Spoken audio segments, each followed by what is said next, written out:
Começa agora mais um 5 Continentes. Todas as semanas contamos com o historiador Bruno Cardoso Reis para nos ajudar a analisar a geopolítica internacional. Bruno, bom dia, bem-vindo. Olá, bom dia, Bom obrigado. dia. Bruno, começamos com a guerra entre Israel e o Hamas e também a decisão ontem na ONU. Depois de sucessivos adiamentos de uma votação no Conselho de Segurança das Nações Unidas, foi ontem finalmente aprovada a resolução que prevê a entrada de ajuda humanitária em larga escala na faixa de Gaza. Rússia e Estados Unidos abstiveram-se na votação.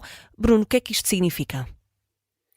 Bem, eu acho que, no fundo, é uma espécie de lição prática sobre como é que funciona o Conselho de Segurança. Em primeiro lugar, nós falamos muito realmente dos 5 membros permanentes. Na linguagem diplomática são chamados P5, não é? Os Permanent Five: a China, os Estados Unidos, a Rússia, a França e a Grã-Bretanha. E realmente eles têm um papel central porque sem o seu voto e sobretudo com o seu veto, ou seja, com o seu voto contra, nada passa no Conselho de Segurança, não é? E, portanto, aquilo que nós assistimos aqui foi aquilo que acontece muitas vezes quando realmente se quer aprovar uma resolução e não simplesmente fazer um pouco de teatro político, ou se quisermos diplomacia pública. Ou seja, nós temos esta posição, vamos apresentar uma resolução, vetem ou não vetem, é isto que nós queremos que publicamente passe, e até será bom se calhar deixar claro que há aqui uma grande potência que só põe estes princípios, mas quando se quer aprovar uma resolução, realmente é preciso negociar e, portanto, este é o método normal.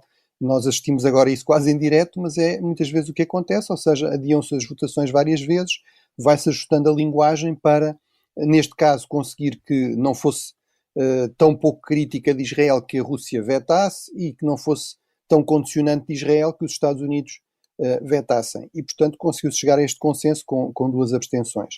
Depois, um segundo ponto importante é que o Conselho de Segurança não são só os 5 membros permanentes, são também os I-10, ou seja, os elected 10.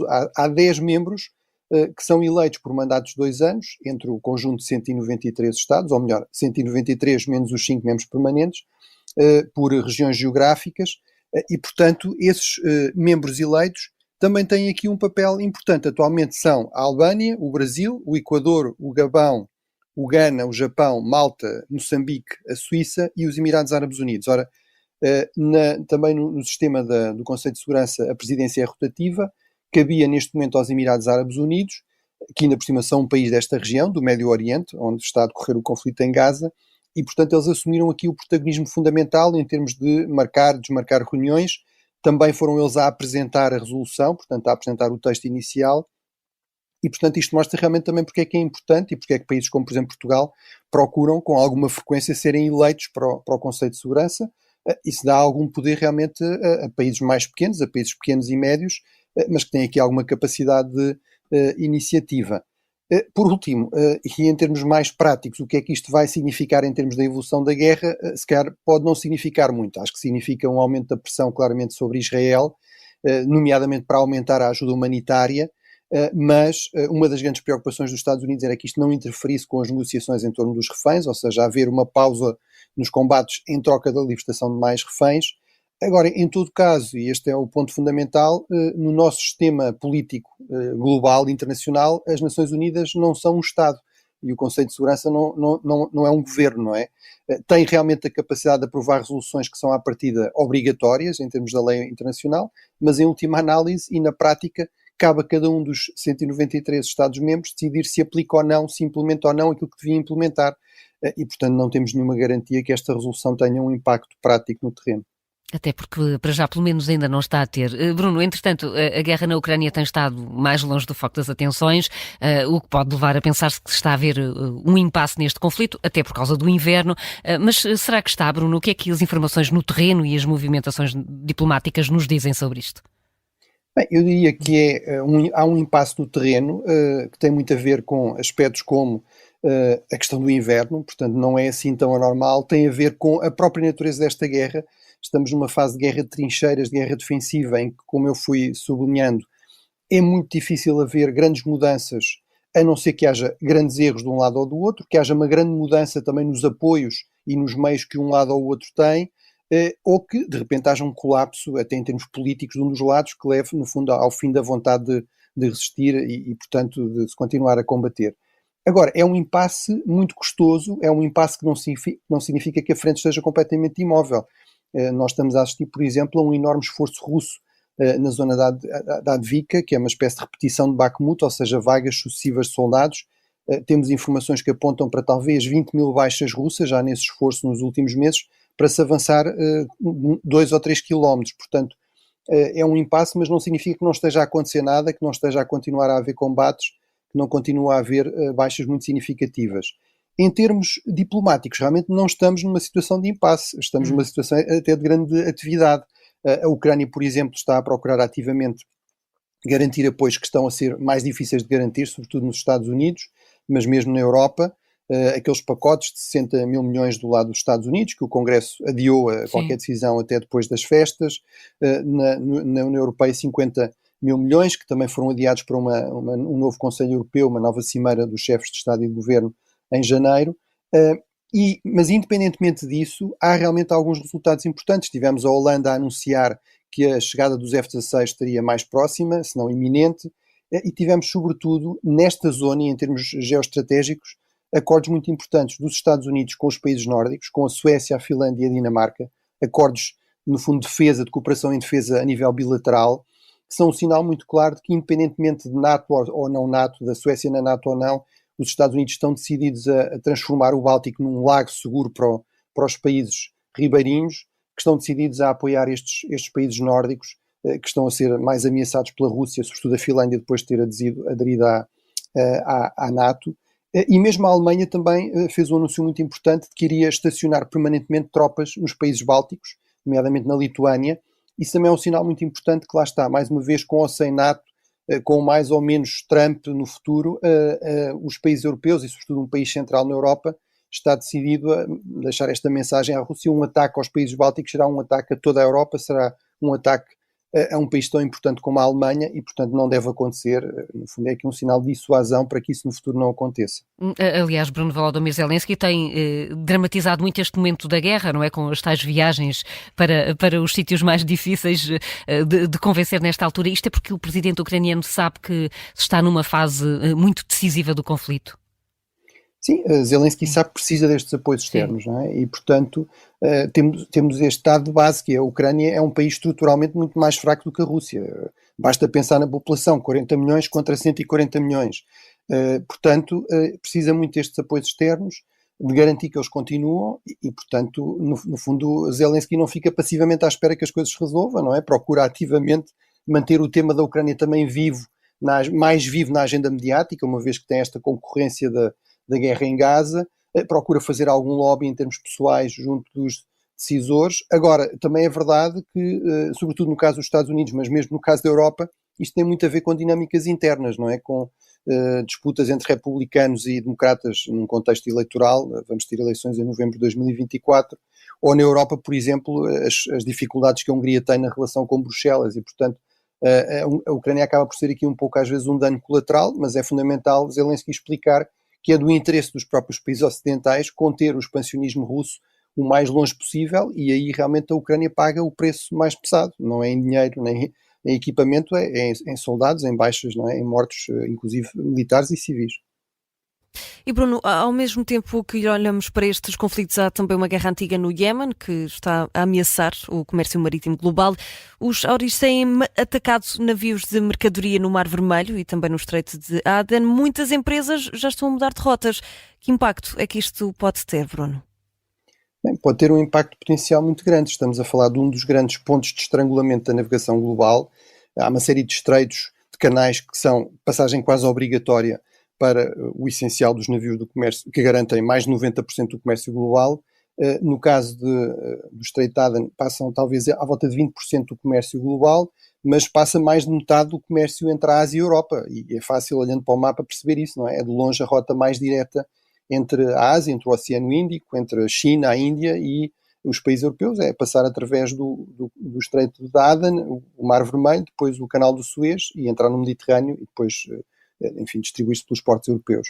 Portanto, é uma particular ameaça para os interesses, para a economia europeia. O Iémen realmente é um país com uma história extremamente rica, muito antiga, muito violenta, com muitos conflitos. Desde 1945 eu contei mais de 20, inclusive múltiplas guerras civis, conflitos entre o Iémen do Norte e o Iémen do Sul no contexto da Guerra Fria. O Iémen também ficou dividido em dois, com o Sul comunista. Sobretudo na fase atual, estamos a falar primeiro de uma insurreição em que a Al-Qaeda teve um protagonismo fundamental a partir de 1998-99 e na última fase do conflito em que entram os Houthis, sobretudo a partir da chamada Primavera Árabe de 2011. O Iémen, tal como a Síria e a Líbia, essa mudança de regime acabou por levar ao colapso, não do regime, mas do Estado, a uma guerra civil, e aí realmente os Houthis, esta milícia xiita, armada, apoiada, financiada pelo Irão, inclusive armada com mísseis, com drones, realmente tornou-se muito poderosa, tornou-se talvez o grupo armado mais poderoso do país, acabou por conquistar a capital, embora não controle ainda todo o território, mas sobretudo passou a ter aqui capacidade para realmente atacar a navegação numa zona absolutamente estratégica da geopolítica global. Isso é muito útil para o Irão, que assim consegue evitar, no fundo, estar diretamente envolvido e ser eventualmente um alvo direto de retaliação armada, económica, etc., que seria o caso se bloqueasse o Estreito de Hormuz, que também é muito importante, sobretudo para o comércio de petróleo, mas realmente tem aqui esta opção.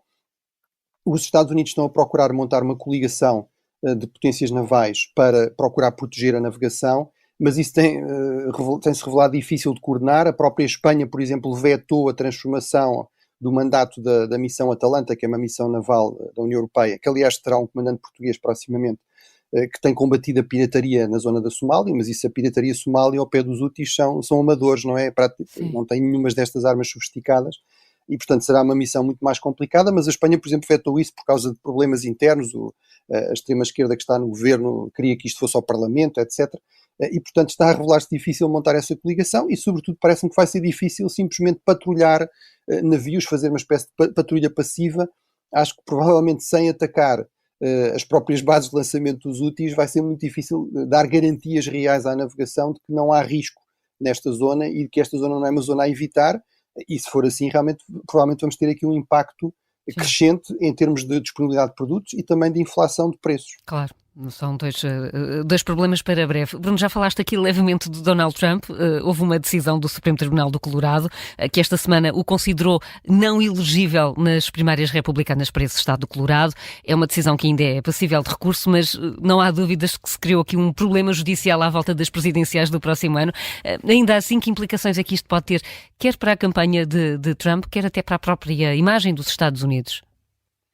Bem, eu acho que em termos da campanha vem-nos recordar um aspecto fundamental que complica muito qualquer análise eleitoral em relação aos Estados Unidos, que é isto, no fundo, as eleições presidenciais são a soma de 50 eleições estaduais. A Constituição americana entrega a cada um dos Estados a tarefa de organizar como entender as eleições para presidente. E, portanto, temos de ter sempre isso em conta. Isso também dá protagonismo, por exemplo, aos Supremos Tribunais de cada Estado, para decidir diferentes em relação a como é que se organizam as eleições, como é que elas vão decorrer. Neste caso, o Tribunal Supremo do Colorado decidiu que Trump esteve envolvido numa insurreição armada, no fundo para tentar impedir a transição pacífica de poder, a 6 de janeiro, e portanto isso, de acordo com a 14ª emenda, que é uma emenda que vem de 1868, à altura da Guerra Civil Americana, e que visava impedir que os confederados, portanto os secessionistas, os dirigentes dos Estados do Sul que tinham entrado em guerra com o resto dos Estados Unidos pudessem ser eleitos. Isso agora devia-se aplicar a Trump e, portanto, ele não poderia fazer parte do boletim eleitoral no Colorado. O efeito direto não é muito importante. O Colorado é geralmente um estado, enfim, sem grande peso nas eleições, porque durante muito tempo foi solidamente republicano, nos últimos anos tem passado a solidamente democrático. Nas últimas eleições, Biden ganhou com quase 15% de diferença em relação ao Biden, portanto não é daqueles estados decisivos para as eleições. Mas a verdade é que isto pode criar aqui um certo precedente e levar outros estados, e esses mais importantes, estados como a Flórida ou a Geórgia, por exemplo, com 30 eleitores ou 16 eleitores, a tomar decisões semelhantes.